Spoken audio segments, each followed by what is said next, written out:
Okay, Brent from TradeGuild.blogspot.com, part 3 of September 12th, 2006. We just talked about SMI, which is Semiconductor Manufacturing Integrated Circuits, and I just want to show you one more thing here. Let's take a look at the accumulation distribution, and look at this marked change here between this big BOP selling and this big BOP buying. Look at MoneyStream, what it has accomplished here, and TSV. These are both in huge leading divergences. Whatever happened today, it was a solid move. There's lots of confirmation here on the screen. We have a base. Perhaps this was a shakeout. I can't say for certain, but you know, we're seeing a lot of that. And a lot of times when you have a base and you have a breakout below nice popular support where there's an obvious level of support, and maybe they were using this upward slanting trend line here, you know, people congregate their stops under that, and the institutional traders know this.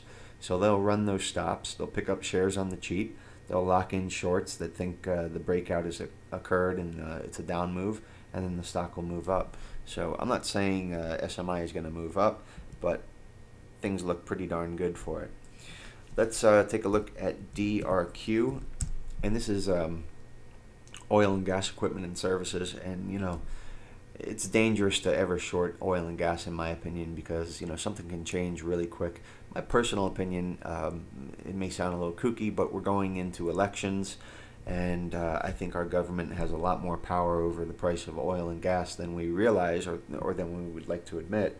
And lower gas prices, and that's what we're starting to see into the elections, can make a difference. And we're talking about a very tight election where this election is going to decide who controls Congress.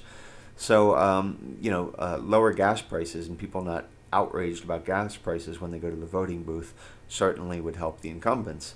And the incumbents have the power, I think, to influence that a little bit. So I think we're going to see lower energy prices. Oil broke its trend line today. Not hugely, but it didn't bounce and rally off it like we thought maybe it would, and it's possibly set up, you know, a nice little short position. So DRQ is a play on that. Let's take a look at a weekly chart here. Look at the volume. Look what's going on here. You know, big, huge volume on this drop here. You know, there's been huge volume at this top, and this kind of smells of distribution to me. I can't say for certain, but I think it is. Let's take a look at the indicators that would tell us a little bit more about that. And what we see here is these tops right here are failing to be confirmed by MoneyStream. See how MoneyStream has this negative slant? Now look at this. This is called a leading divergence. It's lower now than any time in the last couple of years here, and price is still way up here. It is kind of telling us, you know, it's a warning of things to come. BOP has been very negative throughout this whole thing. It's not been huge selling, but it hasn't been positive at all. So I think DRQ sets up a short here. Basically, if you can maybe, let's draw a trend line here. This is kind of going to be a little bit rough, but maybe if it rallies back up to that $75 level, you give it a shot as a short. You can see how it's fallen out of this channel, and I think there's some significant downside probably there. I'm overall pretty bearish on commodities in general. One of the things I was wondering is how gold is going to react if commodities start to fall. And here's GFI, and we're looking at a, you know, not a textbook, but a head and shoulders top. And again, what do we look for in confirmation of head and shoulders tops? We look for volume coming down off of the head. So there's the head, and look at the nice big bright red volume coming down off that head. So it suggests to me, you know, we have weak rallies over here, very little volume. Suggests to me that this is a valid head and shoulders top. If we take a little closer look at what has happened here, it has just started to fall apart recently, and it's kind of sitting at this neckline more or less. I don't have the neckline drawn perfectly here, but I think the potential for a short sale here is pretty good, especially if we get a little bounce up into this area here and it tries to fill some of that gap, or if it breaks down below this neckline. I just go ahead and jump right in. Did I show you the MoneyStream divergence? I think so. Maybe not. No, I didn't. Okay, so here we go. Look at MoneyStream. This should be confirming these new highs, and it's not. It's huge, huge negative. So I think GFI is a dog that's going to get taken to the cleaners here. Let's take a look at Al, which has been a recent favorite of mine, and I've posted quite a few videos on Al.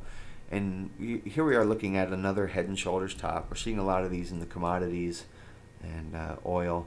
There we go. And what do we look for in that head coming down? Yep, you guessed it, volume. There we go. It's there. And it actually has broken the neckline over here. Let me clean up the chart. We'll get a little closer look at it. There's that neckline in red, and it's broken it. So if we get a rally up to maybe 43 or on an intraday, you know, I think this is definitely worth a shot here. There's good downside potential here. I don't know, this is about $42 up to $57.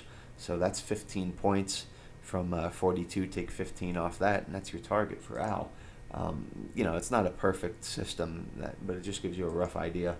Let's take a look at money stream, the indicators. Look at this plunge again. We're seeing it again. You know, just looking very ugly here in aluminum.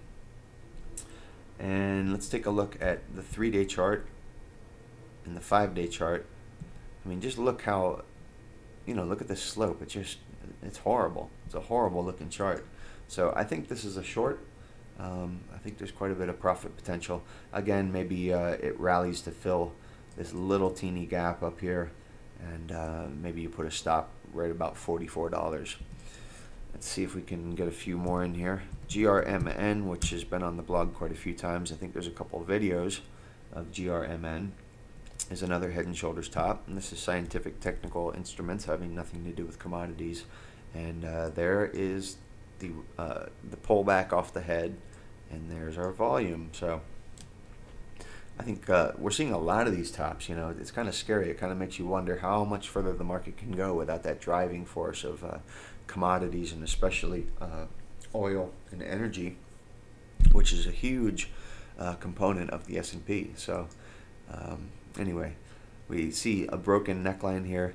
I think it's a short right in here at $43 to $44. Maybe have a stop above this 22-day moving average. Actually, you know, the higher you can place your stop, the better entry you can get, the better it is for you, because there's some volatility associated with tops, and they're gonna try to shake you out on the top too. So give yourself as much room as you can afford, and if you can't do that with an entry, you can do it with position sizing. Take a smaller position, and you can afford more risk on it. Let's take a look at I don't know if I showed you again. Here it is again. BOP selling. Money stream is collapsed below this level over here. It just looks bad. So GRMN, in my opinion, is a pretty nice looking short. Let's jump to JTX, which was featured, I think, last night by Warden, and I put it up on the blog. So the Warden report, they are the makers of Telechart here, and when you have Telechart, they give you a daily report, and they give you a whole bunch of ideas, and I get a lot of ideas from there. I put them in watch lists and just, you know, watch them and see what happens. So here's the play here. It's been heading up. MACD failed to confirm this top up here, and it broke down on heavy volume, rallied up on reasonably light volume, and it's bumped into the 50-day moving average. There's some room here to fill this gap up to about 34.80 maybe. So maybe it rallies a bit more, but it's definitely worth considering a short position on any rally attempt. You can start building your position now. Buy half here at $34. Buy the other half if it goes up, you know, to $34.50, $34.60, and you're sitting in the bird dog seat. Here's the accumulation distribution indicators. You can see bright red selling in BOP. TSV is plunged below this zero line, indicating distribution.